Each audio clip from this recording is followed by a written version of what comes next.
Ooh, welcome back to another episode of the Get Back Coach, presented by Apollo Media.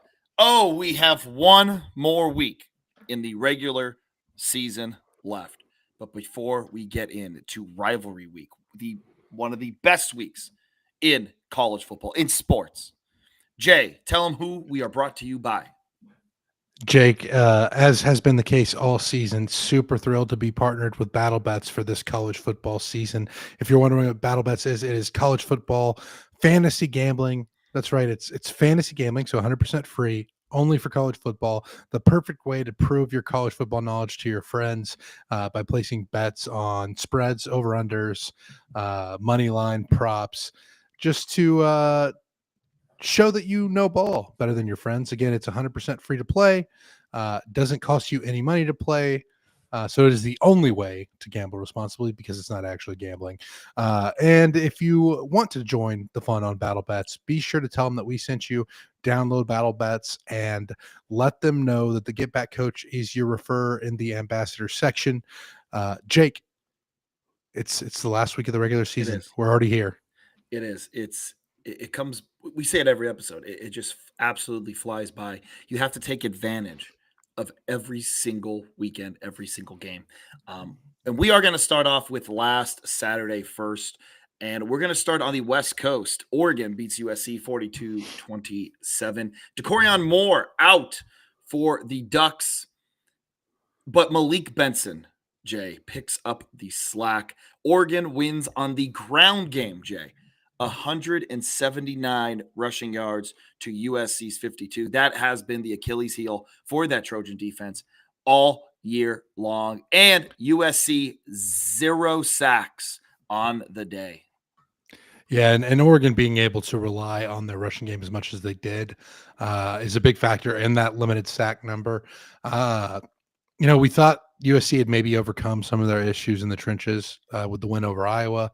That doesn't appear to quite be the case at the elite levels of the sport, as Oregon's able to control this one. It's not like USC got completely blown out, but it felt like there was never a doubt in the result here. Oregon took the lead early and felt like they just controlled the game for the whole of the contest.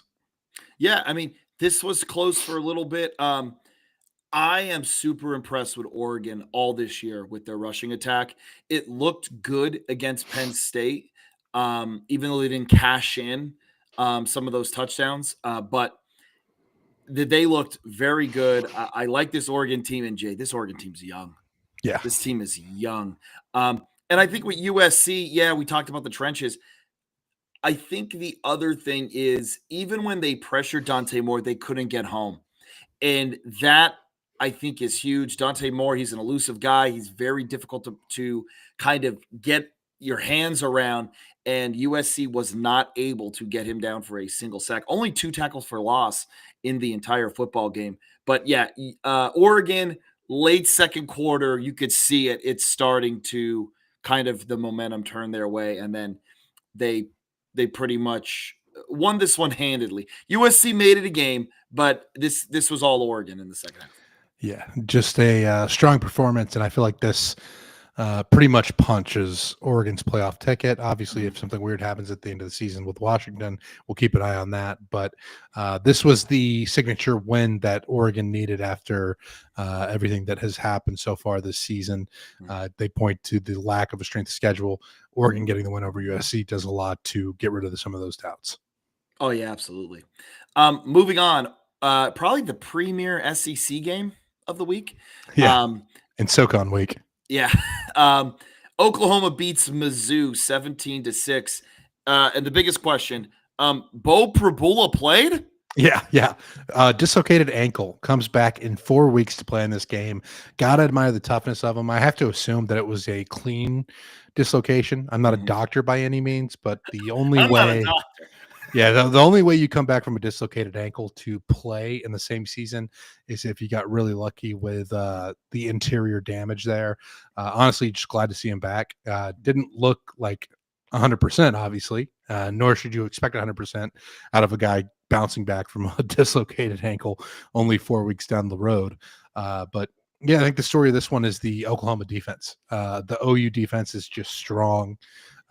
We know how good they are at creating negative plays, leading the country in sacks. They had 4 in this one, 8 tackles for loss. Brent Venables, fantastic defensive mind. Mhm. This is what you expect out of a team coached by him. And Mizzou just really couldn't get anything going offensively.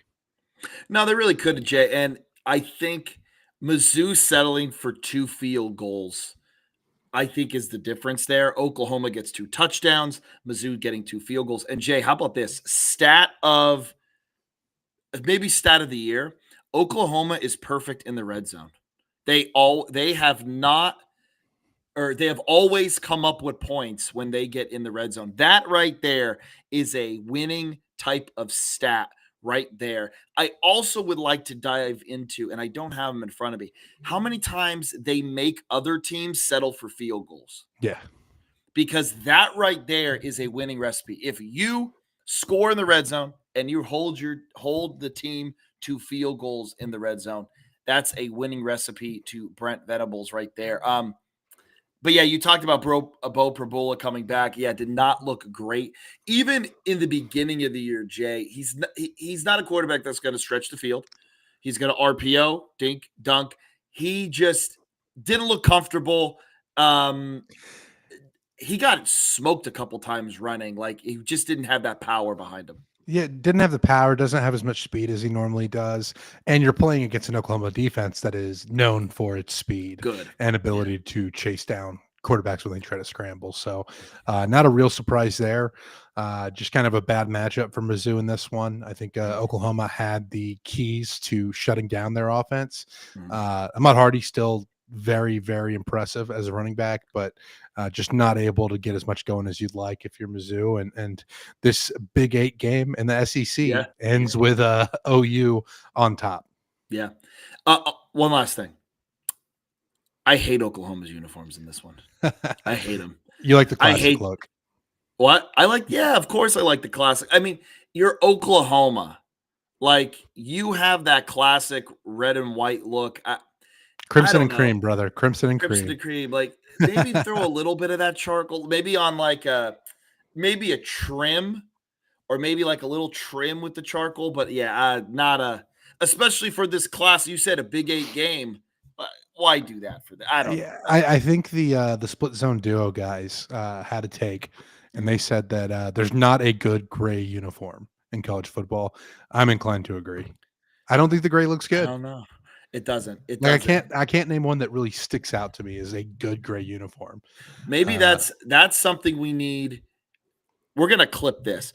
If you know a good gray uniform in college football, reply to this tweet. Reply in our comments section, because I want to know if there's a good gray uniform. All right. Now we have to talk about something that I don't enjoy. Pitt bounce back. Pitt bounce back. I said on the show, I hate this line. I said on the show, like, Pitt, like, I look at this line, Pitt, 2.5-point dogs in Georgia Tech, and you think to yourself, why is this? Yeah. So Pitt in this football game dominates the first quarter and half of the second. Pitt absolutely dominated the beginning of this football game. Like Georgia Tech made a pass at their wife. Like, they came out with their hair on fire. They realized they couldn't lose this game by 100 and still be in the playoff. Yeah. Like, they smoked them. And then Georgia Tech settled in. Georgia Tech did settle in. And then as Georgia Tech is looking to go in, cut this game to a touchdown, they throw a 99-yard pick six. Braylon Lovelace. That was by the way, our Saturday play of the game that we are now doing. Georgia Tech still trying to fight back, but just couldn't do it. Also, a huge day for Ja'Carrion Turner. Desmond Reed, Pitt's second best player on offense, is out, and Ja'Carrion Turner, absolutely great day.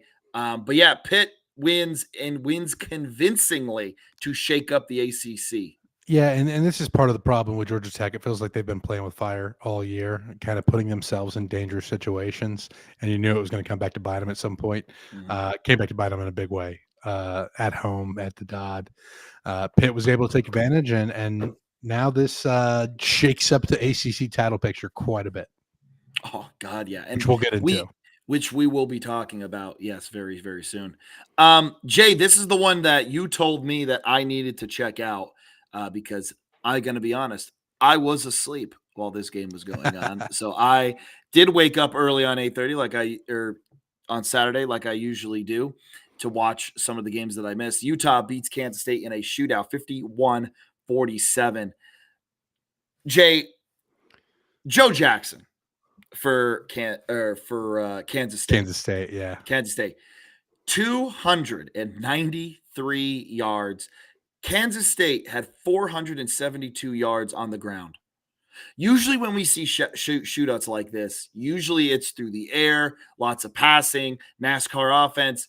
Dude, this was all on the ground for K State. Utah, a little bit more balanced, but Kansas State in their running game, and they still come up short and in a throwing the game away type of fashion. Interception, fumble, Utah fights back.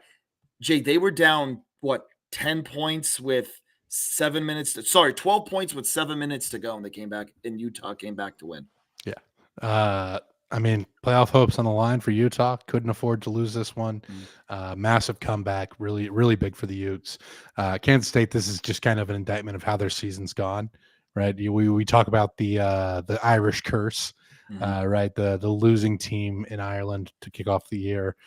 Things don't tend to go well for them, and that's been the case for Kansas State. They still have a shot at bowl eligibility to close out the season, but obviously a disappointing result here. This is kind of the game that we expected to be for the Big 12 title going into this one. These are the two teams that I had picked going to Arlington. Utah still kind of has an outside shot at it, but Kansas State's in a very much different place than we expected. Still, you have to give credit to Joe Jackson for that performance, which you highlighted, Jake, and you have to give credit to Utah for what they've been able to do. I think this back half of the season, after the loss to BYU, has been just a testament to their grit, to their toughness. You don't know how much longer Kyle Whittingham's going to be the head coach there at Utah, just because it feels like he's setting up to make his exit. But they're trying to send him out strong, and this was a big win for Utah to keep their playoff hopes alive. Yeah. We're going to get into some scores from other games. Friday night, UNLV beats Hawaii for the Golden Pineapple in the Island Showdown. Huge for UNLV. Yeah, it keeps their Mountain West hopes alive. Exactly. Yeah. James Madison beats Wazoo 24-20. Better than Ole Miss. Larger margin of victory than Ole Miss. But beat them a 24-21. much less margin of victory than the team that they're looking at in the American in North Texas, who smoked Washington State earlier this year. Have to wonder if the committee's going to take that into account when it comes down to the end of the season between the American and presumably James Madison winning the Sun Belt. Yeah. Speaking of the American, Tulane beats Temple 37-13. Thought Temple would put up a little bit more of a fight. Listen, Temple Owls are 5-7. We'll be 5-7. I think they're 5-6. They're 5-6 right now. So I think they have North Texas last. Yeah. I forget. No, North Texas last. I thought this game would be a little bit closer. I do think Casey Keeler has done a great job with Temple this year. The fact that this program even has a pulse is a testament to how good the Casey Keeler is a coach. Temple is 5-6, so they would need to beat 10-1 UNT to get to bowl eligibility. And obviously UNT has their own they have to play for items to something play for. Yeah. That's the thing. Temple, we were talking about Temple being, there's the rumor that they were going to close down football 2 years ago. Yeah. And this is how far we're going. But yeah. So big turnaround. Sticking with the American, UTSA at home appears to be a completely different team than UTSA on the road because they smoked East Carolina 58-24. That probably does it for the Pirates' American championship hopes. They needed some help to get there anyway, but now with this loss, I think they're pretty much out of contention. Mhm. UTSA still fighting for bowl eligibility. They'll need one more win here at the end of the season to get there, I believe. And I'm going to double check that. But man, have you seen a team that is so much better at home compared to on the road in the college ranks? I Like, mean, this is wild. And we've sorry, UTSA is actually already bowl eligible. yeah, That win over ECU got them right. there. I mean, we've talked about home field advantage with certain teams. I think the G5, we don't talk about it as much. And UTSA just looks like a completely different team at home. I have no idea what they're putting in the water, in the river, maybe, of Yeah, the Silvertone. Riverwalk. They got Is some kind there of voodoo. yeah, exactly. Riverwalk voodoo. What is going on underneath the Riverwalk that has the runners just looking like a completely different team at home? Yeah, good for them, and don't know what's going to happen between them and Jeff Traylor. That's a storyline we're going to keep our eye on. But ECU eliminated from the American Championship. Yeah. In the Big 12, BYU beat Cincinnati 26-14. BYU is in control of their own destiny when it comes to the Big 12 title game. Feels like the Cougs are going to be getting that rematch with Texas Tech in Arlington. But yeah, I mean, physical game. You expected it to be low scoring the way these two teams have played lately. I thought Nippert at night may give Cincy the edge. I was wrong. Yeah, BYU scores a little bit late to kind of put the game away. Also, Cincinnati students. It's not cool to disparage someone's faith, so to say. I know everyone makes, we all make our jokes about some of the things that happen on BYU's campus, and it's all good, light, and fun. That is not. Come on, be better. Be better. Yeah. Disavow, Jay. We disavow. We disavow it. Speaking of disavowed things, I guess Texas beat Arkansas 52-37. Sure, whatever. Arkansas hasn't been able to play defense this year. Their offense is really good, but nothing happened on the defensive side of the ball. I feel like Arch Manning is actually starting to develop into a better passer. I don't think he's the guy that, Paul Feinbaum said at the beginning of the year, but it has been good to see the improvement out of this offense. They still struggle to run the ball, which is concerning long term. But I feel like Arch is a guy that if you keep him upright, he is a good quarterback. And it's obviously like Arkansas's defense is not the big test, right? Like Arch is going to get a bigger test this week. But it's still, you want to see growth, and I've seen growth out of Arch this season. No, definitely. Again, like we said about Mr. FB, about how that was kind of, it was a bad thing to say about Arch because like he was still going to be developing, but we are seeing growth. We are seeing those things, and Arch has looked better, and he's going to continue to look better next year. Just protect him, go through progressions. He's a kid. He's still learning. But no, listen, Jay, we're going to talk about it later. Texas, man, I don't know. It's looking, they're looking good, looking better. Speaking of teams looking better, Wisconsin. Where has this come? Where did this come from? 2 ranked wins in 3 weeks, Jake. 2 ranked wins in 3 weeks for the Badgers. Incredible. I for sure thought Illinois was, Wisconsin on a hangover. No, Wisconsin, man, beats Illinois 27-10, controlled pretty much this entire game. Does keeping Luke Fickell, did that take the pressure off a little bit? Yeah, maybe they're playing a little less uptight. Maybe. I mean, good for the Badgers. And they're playing Wisconsin football. They're winning games 27-10, 13-10. Yeah. Like, this is the brand of Wisconsin Badger football that Luke Fickell tried to do away with, much to the chagrin of the fans in Madison, and much to the detriment of the program. Now you're getting back to playing this physical brand of football, low scoring, run the ball, and it's working. And sometimes you just got to know what the identity of a program is and be able to build your program around it. And I still think Wisconsin has a long way to go to get back to what they were. But it feels like this back half of the season, or the last 3 weeks at least, have been a step in the right direction. Oh, yeah, absolutely. Here's another surprising one. Maybe not surprising again. I think the size of this one is surprising Yes, for sure. Jeff Brom giveth, Jeff Brom taketh away. SMU just boat races Louisville in Dallas. Is it Dallas technically? It is University Park technically, but Okay. it's Dallas. It's like That's a like saying Penn completely State. enclosed Yeah. enclave. Yeah. It's like Penn State's University Park, but it's like it's State College. Yeah. Yeah. Okay. So SMU beats Louisville 38-6 in a whopping. Like they whooped them pretty good from start to finish.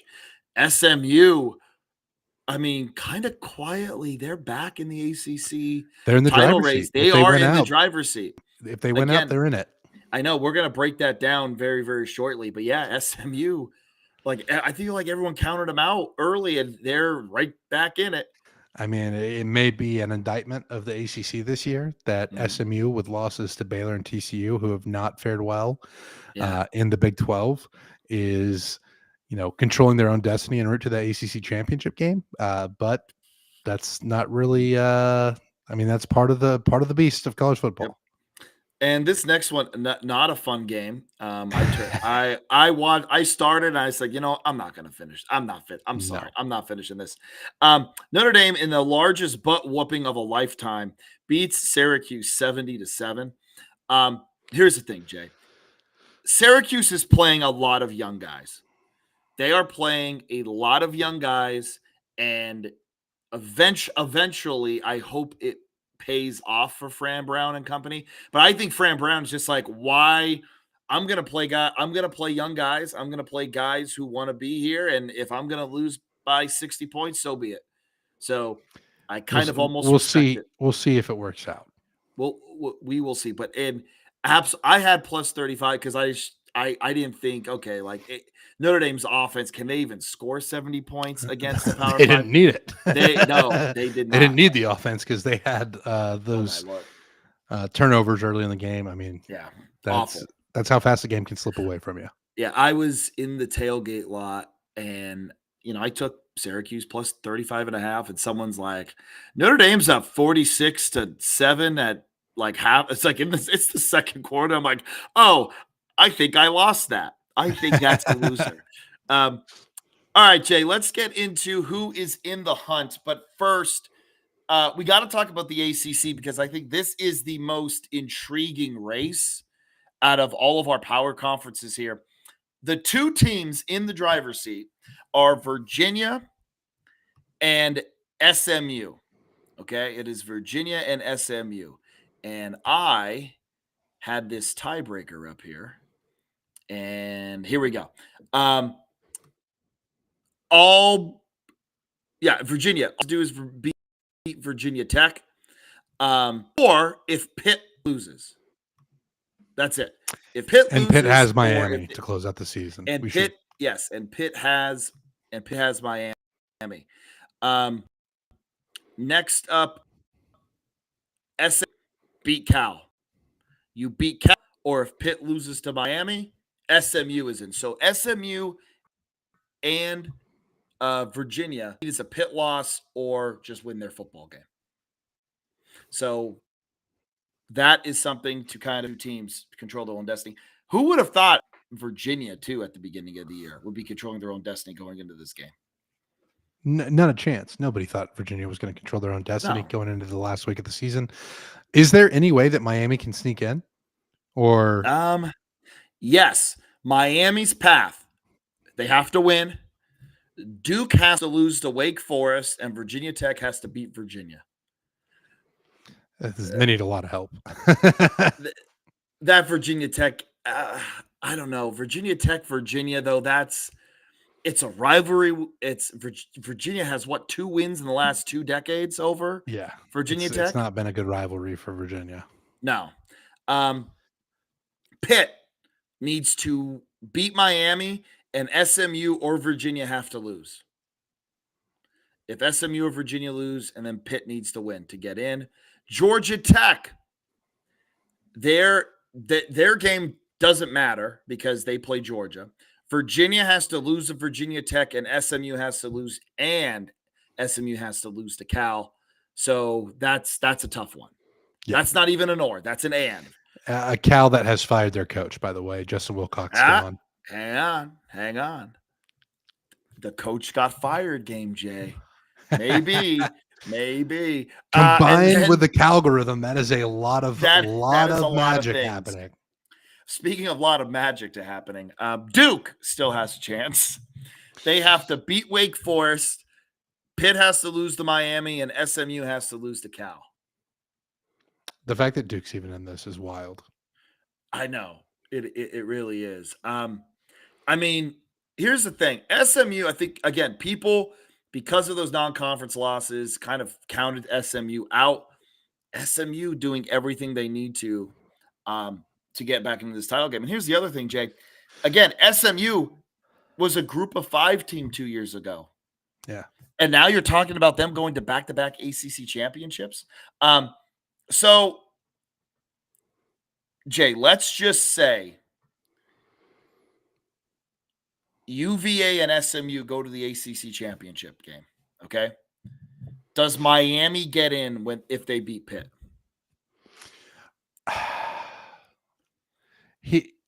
I think Miami needs help. I think Miami needs one of the 2 lost teams in front of them to lose in order to get into the playoff. But I think that's a possibility. I think they have the best win out of the 2 lost teams with Notre Dame. Yeah. And I would not be surprised if Miami somehow scoots in here. But I don't necessarily think beating Pitt will be the easiest thing in the world either. Pitt's got a lot to play for, and we saw how they showed up against Georgia Tech. It's going to be interesting to kind of monitor this situation because I don't like. I think if everything holds steady, Miami is left out. But if Miami gets some help and a couple of those 2 lost teams lose, all of a sudden Miami's in. So, Jay, I have a question. Again, we record Monday nights, but where was SMU ranked last week? I don't know that they were. I don't know that SMU is ranked right now. No, they were 25th. unranked last week. Were they ranked? Oh no, maybe they weren't. I have it as unranked. You have it as unranked. What if they win? Are they gonna leave the ACC champion out?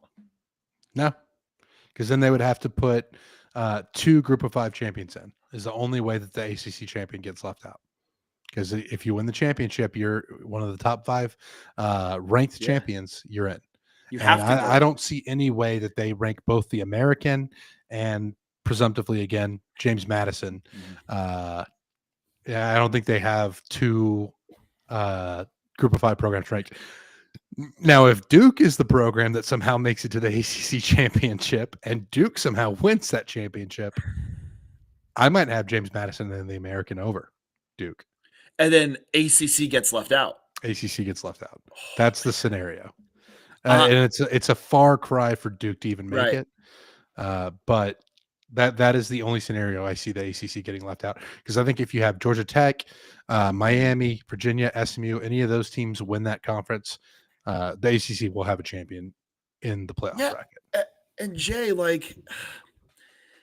man, here's the other thing.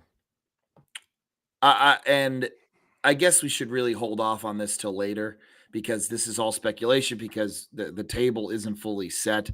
But you also have to think okay, let's say it's SMU Virginia, okay? SMU wins, or it doesn't matter who wins. Let's just say Virginia wins. Can Miami then get in and then SMU be out? And then the ACC championship game is pretty much a playoff game. Yes.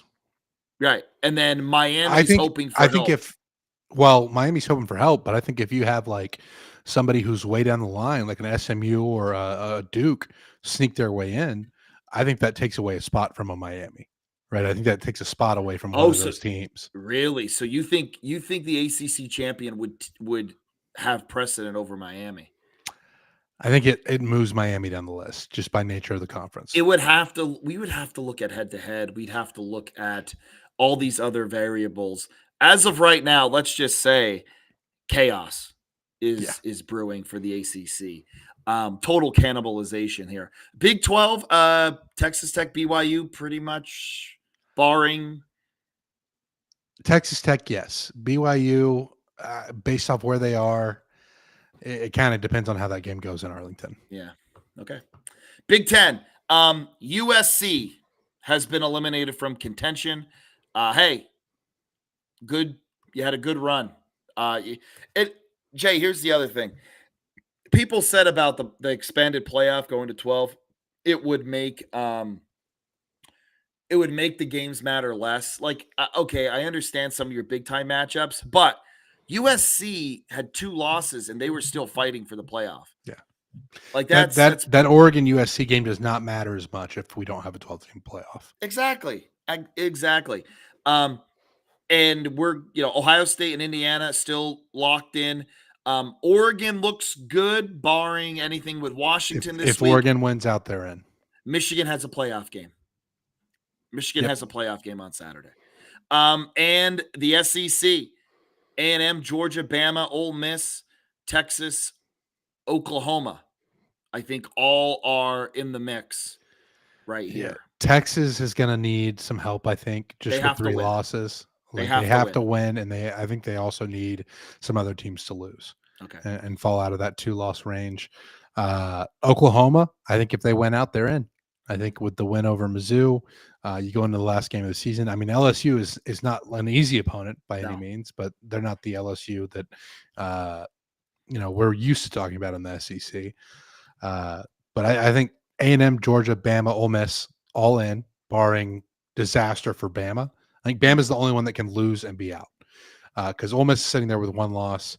Georgia's sitting there with 1 loss. I guess if they lose, they could be out too. But they still have the SEC championship path.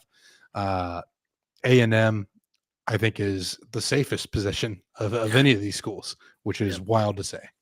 Yes. And then Notre Dame. Same thing. Notre Dame feels like they're in no matter what, barring a loss. Oh, yeah, barring a loss. I was going to say they got to beat Stanford. But, it's Stanford. Yeah. Hey, they did just win. We'll see. Again, we've said before, Conference USA and MAC definitely out. Don't Mountain West. No, I don't think it happens. It's not going to happen. That title race is going to be fun to watch here at the end. It is, but it's not going to be relevant to the playoff. Which will be San Diego State and UNLV. Well, Boise State's still in there. Yeah. And really, really fun game to close out the Mountain West slate. You have New Mexico taking on San Diego State. So New Mexico is sitting there with 2 losses in conference. I don't know what the tiebreakers are, but currently San Diego State's at the top of the conference with 1 loss. Feels like as if they win, they're in. Right. Then you have Boise State, New Mexico, UNLV, all with 2 losses. Boise State, I believe, has head-to-head wins over both New Mexico and UNLV. New Mexico has a head-to-head win over UNLV. So, dang. I mean, there's a scenario where Jason Eck in New Mexico are playing for the Mountain West title, which would be absolutely ridiculous. I mean, even being at 8-3 right now is super impressive. It's huge. For that program. Absolutely huge for them. Sunbelt, it's James. We're all talking about James Madison. James Madison or bust in the Sunbelt. Yeah, and they are a team that's going to be talked about for the playoff race potentially. And then you have the American here.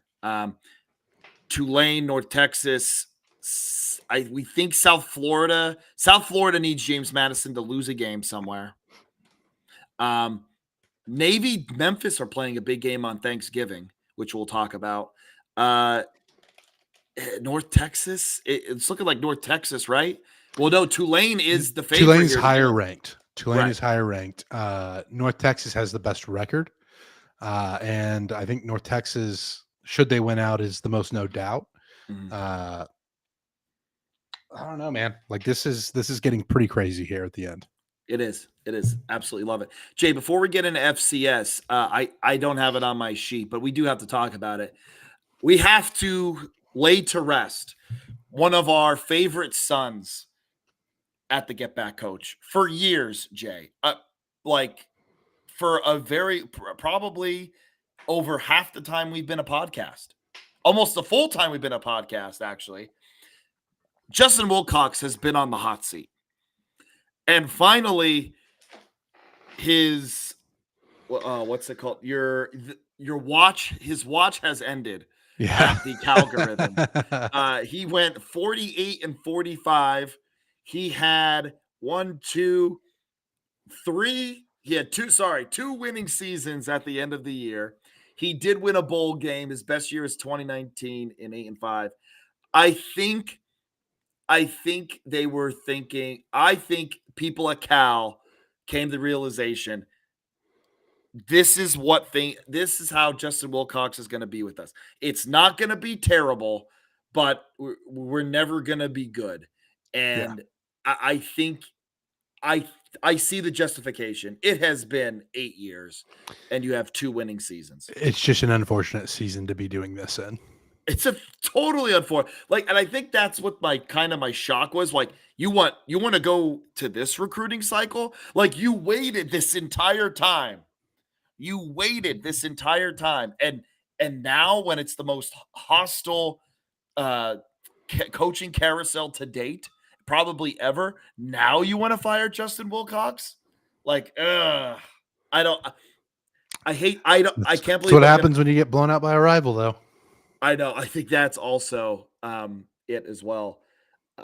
Man, out of all the years to do it, out of all the years to finally say, you know what, this is it. Oh, Jay, that and I do love the end of that rivalry Yeah. with the axe, The exchange. the It's awesome. exchange. If you guys don't know what we're talking about, look up the Stanford Cal axe exchange. I absolutely love it. Also, the Stanford player getting in their face a little bit. Yeah. Oh, hey, settle down. I'm settle All right. down, man. Let's relax. All right, someone's a little fired up. But yeah, we lay to rest Justin Wilcox. I will remember you. Will you remember me? All right, Jay, talk to us about the FCS. Yeah, let's get into the FCS because while we have playoff talk about FBS, the FCS playoff kicks off this week. Let's start by going back to last week, though. The game of the week in college football, in my opinion, number 3, Montana State at number 2, Montana. It was a banger. Montana State wins 31-28. Really thrilling game, a lot of back and forth, a lot of punches thrown. Felt like a bunch of momentum swings were happening. And it honestly didn't do too much to change the seeding, but it was still a fun game. And speaking of seeding, let's dive into that. Number 1, North Dakota State, no surprise there. Number 2, Montana State, courtesy of that win over Montana, who's now number 3. They basically just switched places. I think that's fair. Tarleton State at 4, Lehigh at 5, Mercer at 6, Stephen F. Austin, the Lumberjacks at 7. UC Davis is 8. Those are the 8 teams that will have a first round bye. Then you get into the back half of the 16 seeds.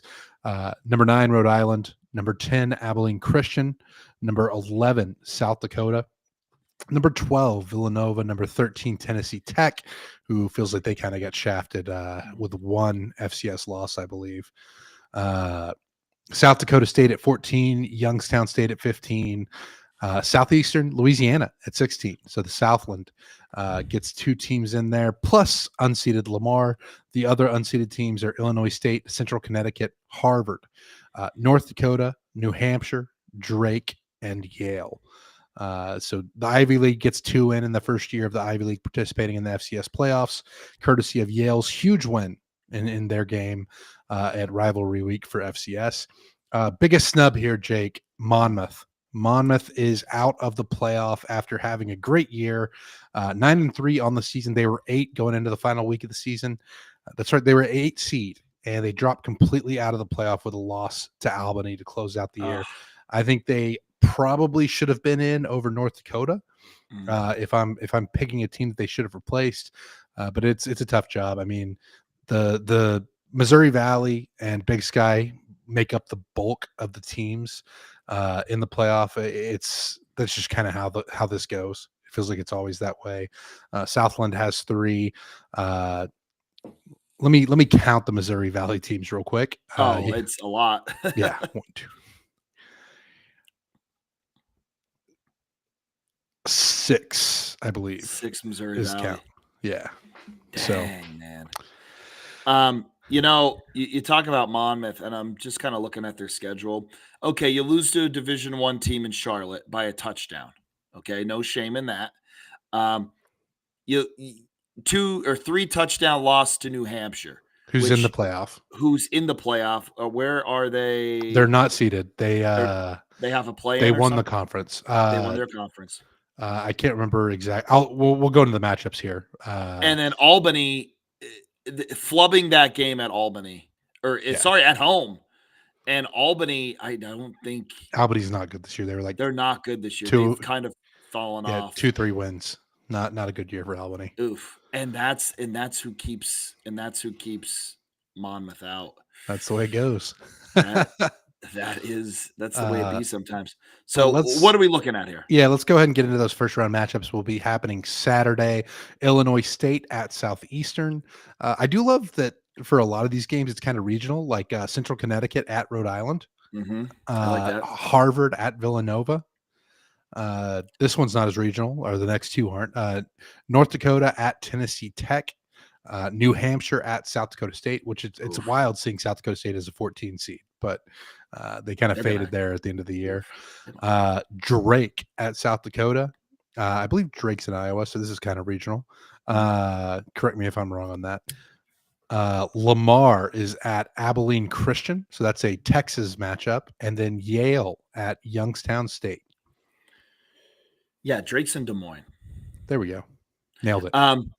New Hampshire, South Dakota State. I'm going to guess South Dakota State is going to be a massive favorite. However, New Hampshire usually has a really good offense. I don't know if they're going to be able to stop South Dakota State, And they're but also going to be it's going to be pretty cold in Brookings, I'd imagine. probably. I mean, hey, listen, we know the cold in New England as well. Yeah, but the wind on the plains is a little bit the different. plains. Well, how is elevation in South Dakota? Not in Brookings. Yeah, it's flat. More flat. You go to the west part of the state, Rapid City. Yeah, that's elevation. Okay, you are my geography expert out there. I do like those maps, brother. Listen, I love it. I will be looking at Villanova at Harvard. I'll be rooting for the Wildcats. Harvard at Villanova. So Harvard at Villanova. Yeah. If we have listeners in the Philly area, go watch an FCS playoff game, bud. Listen, and I listen. I know I tailgate with people, and I know they're Villanova basketball people. So I hope if you're a Villanova basketball fan, you're going out and you're supporting the Wildcats in football as well. Yeah, that Lamar at Abilene Christian game is going to be a real banger. For the Texas FCS fans. I love this. There's a little bit of regionality in these playoffs. Love it. It's not all the way through, but it is fun. Like the Central Connecticut Rhode Island one. Illinois. Who is Illinois State's coach right now? Is it still Brock Spack? It is. I will root for Brock Spack until I die. Have I shared this story on the show? I think I have. So I have a younger brother, Jay. You have met. My brother Tyler is a big Purdue fan. He's a Purdue fan because his first ever Penn State game was against Purdue in football. So he had to be different. So then that's how his allegiance started. Love that. Stayed with it. Played him again. He had a hat on. Brock Spack noticed him. Brock Spack not only noticed him, but he wore the hat the first time around. Second time around, Brock Spack remembered who he was. And not only that, but also had him jump the cage and bring him into the locker room to say hello to some of the players. Oh, that's awesome. It's an awesome story. Like, not only did Brock Spack just say hello to my brother, but remembered who he was. And actually, to make it go even farther, the second time my brother had a jersey on this time instead of just a Penn State shirt. And Brock Spack even said, "Hey, you got a nicer jersey on this time." So I will root for Brock Spack forever just because he took time out of his day to make my brother's day as a child. Yeah. So anyway, go Cardinals, baby. Go Illinois State. Normal Illinois, baby. Should we get into the FBS games for this week? Absolutely, we have to. Yes, big time stuff going on. And we're going to start on Thursday. We're going to start on Thanksgiving. Listen, we know that NFL kind of rules Thanksgiving. But if you're not an NFL guy, Navy is taking on Memphis with a lot of implication for Navy here. Navy needs to win this football game. Memphis is a 5.5-point favorite, over under set at 57.5. And Jay, I'm going to go with the over in this one. Over 57.5. Yeah, it's like that USF Navy game where you Yep. took the under, and I was like, Navy's been kind of scoring Yeah. this year. Mhm. I'm also on the over here. I think this is going to be a banger of a game. Should be a lot of fun to watch, especially with the implications. Mhm. Obviously, if Navy wins this one, they go to the American Championship game. They'll play in the American, and then they also still have Army Navy at the end of the season. A decision will be made on whether Navy's in the playoff or not before that game happens. So, could get really interesting. But this is going to be a fun Thursday game to go with your turkey and whatever other offerings you have for Thanksgiving. Yep. And now Friday, Jay, the most underrated day in college football is the Friday after Thanksgiving. And oh boy, do we have a lineup for you. Ole Miss at Mississippi State, the Egg Bowl. Hello, This is Egg Bowl. I got to get my egg. Rolf impression in. Yeah, very nice. I like the Danny DeVito, which I will be tweeting again. Yes. The egg. Mississippi State is a 8.5-point dog at home. Over under 62.5. Jay, give me Mississippi State 8.5 to cover.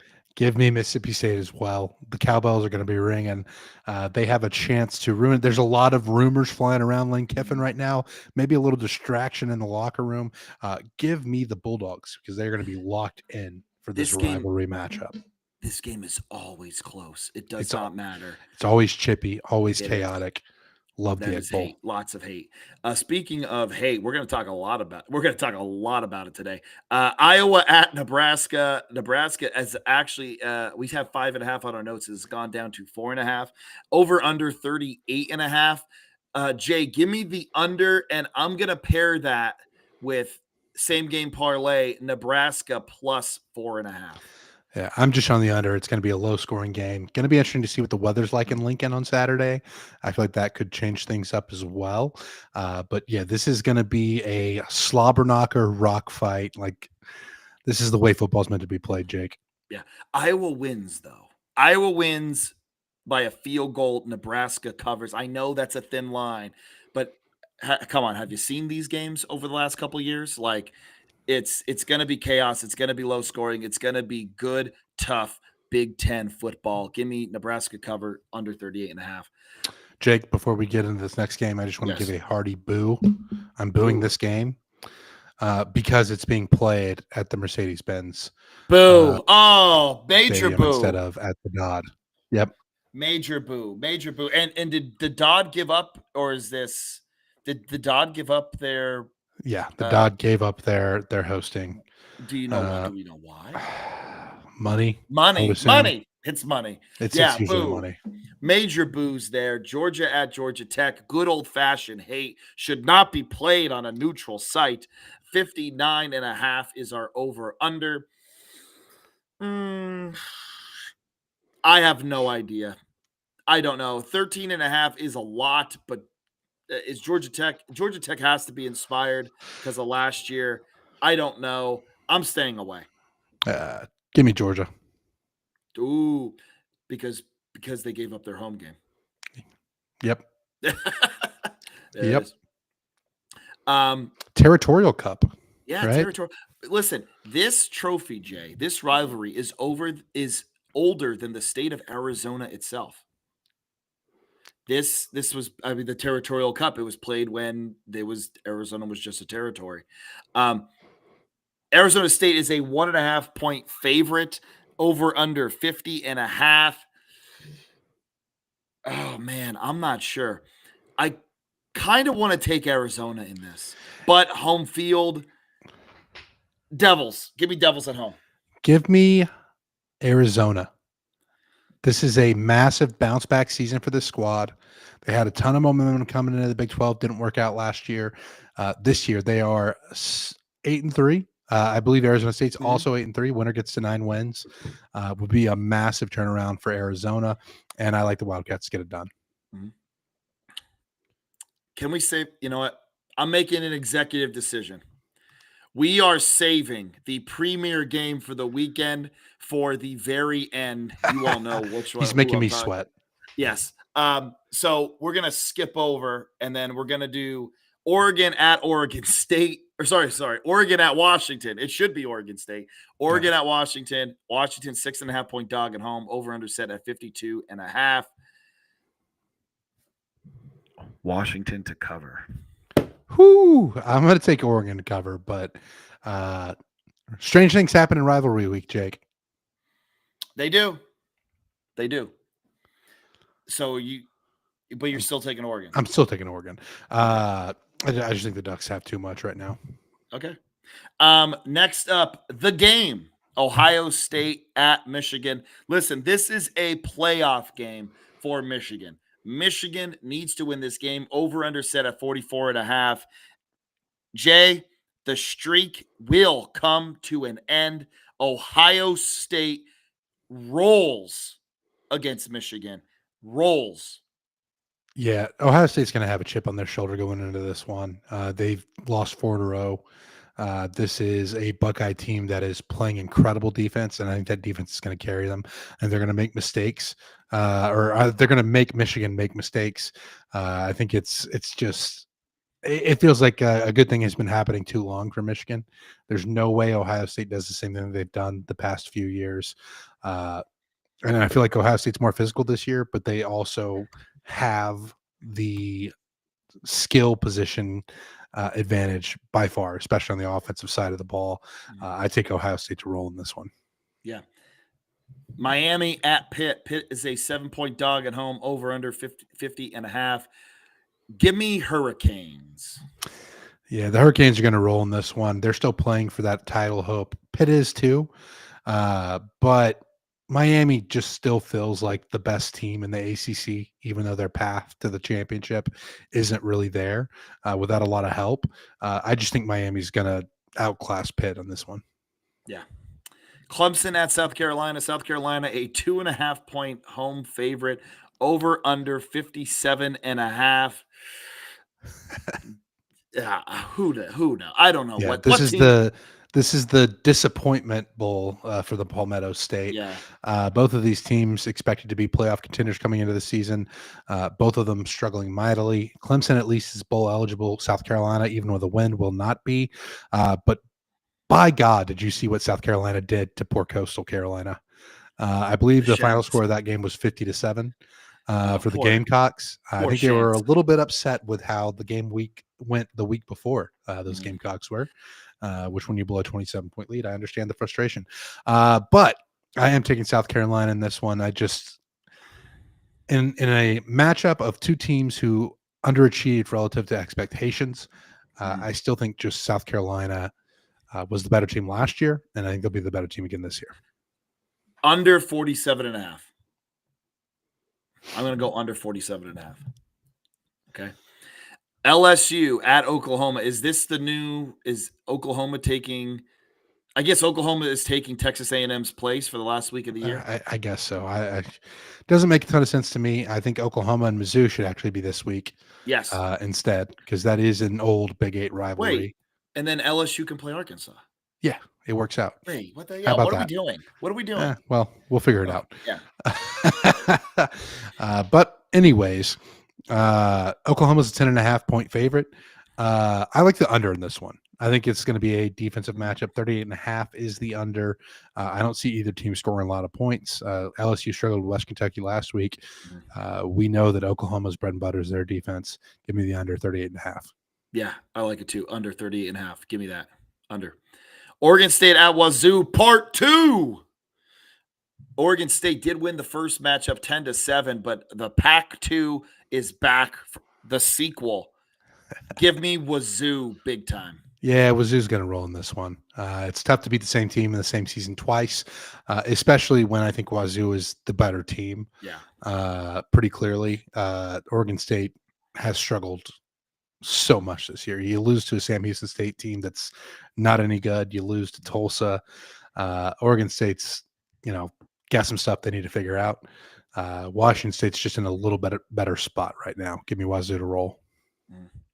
Vandy at Tennessee. Tennessee 3.5 point favorite at home. Over under 64.5. Oh man, give me over 64.5. Give me the over to be safe. Give me the Commodores in this one. The Vanderbilt Commodores Yeah. are still playing for their playoff hopes. They may not get in even with a win, but this would be a massive feather in the cap for Vanderbilt and what has been a fantastic season for the squad. To get to 10 wins would be huge. I think if you're Vanderbilt, like it doesn't get much better than that. And you look at this having the chance to get to 10 wins to possibly with some help make the playoff. I like the Commodores in this one. They just have more to play for. Mizzou at Arkansas. Arkansas is a 2.5 point dog at home. Over under 58.5. I think Mizzou's limping to the finish line here. Give me Arkansas at Mizzou's home. limping to the finish line. Arkansas has not been able to stop anybody on defense. I like the over in this one. Oh, okay. For the Axe, Wisconsin at Minnesota. Minnesota 2.5 point favorites at home. Over under 38.5. Give me Gophers. I like Gophers. I'm smashing that under the way that Wisconsin has Smash. played here to end the Okay. season. All right. I think I like the under too. Yeah, give me under. Florida State at Florida. Actually, I do not have a line for this game. It doesn't matter because this is just going to be a chaos game. We know what it is. Really weird season for Florida State after they start off the year with the big win over Alabama and then just kind of cratered an ACC play. Florida obviously has moved on from Billy Napier. Been a disappointing season for the Gators. Man, this is another one of those games. It's always chippy, always chaotic. I don't know what the line is going to end up being as soon as Jake types it in. What do you think the line is? I would say it's like 3.5 Florida State. Florida is favored by 1.5. Well, give me Florida State then. I'm taking the Gators, baby. I'm taking Gators to win. And now, again, another late entry here. Virginia Tech at Virginia. Virginia needs this game. They absolutely need this game. And they are 10-point favorites. Over under set at 52.5. Give me Hokies to cover. Virginia wins. Hokies to cover, Virginia wins feels like the outcome here. Again, massive game for Virginia. They win. They're in the ACC championship. Nobody saw that coming to start this season. What a turnaround for the Hoos, for the Cavaliers. Like, this is just a massive, massive season for them, no matter how you slice it, no matter how this turns out. But I think they get it done at home against the Hokies. Mm-hmm. Alabama at Auburn. Auburn, 5.5 point dogs. Over under 48.5. Give me the Auburn Tigers to cover. I don't know if I'm going to sprinkle it, but I'm taking Auburn to cover. How wild would an Auburn win here be? It would be the most Auburn thing ever. It would be so Auburn, and for that reason, I'm taking Auburn. Money line, Jake. Ooh, we're sprinkling. All right, Jay. It is time. It is time for the premier matchup of the year. Give it. The floor is yours. So glad to have this rivalry back again. We talked about it last year. Texas A&M and Texas playing each other on Black Friday. It just feels right.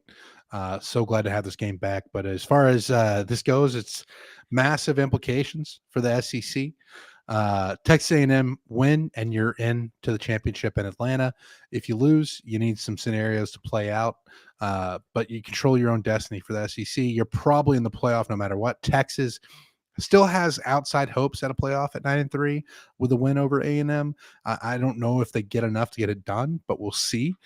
Either way, this is going to be a massive matchup between two ranked teams in the Lone Star State. A huge day for the state of Texas in college football. Can't wait to see this one play out. A&M, obviously very good at rushing the passer. That's what makes me lean towards my Aggies, and I have to recognize that I have a little bit of bias here. But Arch Manning, as much as he's improved, still has his moments when he's pressured, where he makes bad decisions. Cassius Howe is one of the best pass rushers in the nation. I expect him to make Arch Manning's life tough. And then I think A&M can just do more on offense than Texas can. Texas has been able to throw the ball. They haven't really been able to establish the run, whereas A&M can kind of beat you both ways. They also have Marcel Reed's legs to power them. I'm going to take A&M in this one. I don't feel great about it because it is a rivalry, but this should be a fun one in Austin. Jay, I hate that this spread is only 2.5. I hate it so much. And if I was an unbiased person, I would take the Longhorns. But you know what, Jay? I am biased. Damn it. So I'm taking Aggies. I've ridden with the Aggies all year. I've said in the beginning of the year that they were going to be that they're going to be going to the playoffs. And I am going to still ride with them. I'll be rooting for them. Gig 'em, Ags. Woo! Give me the Aggies, baby. Man, this is going to be a chaotic final week of football, Jake. I have a feeling we're going to have a lot to talk about come next week's episode.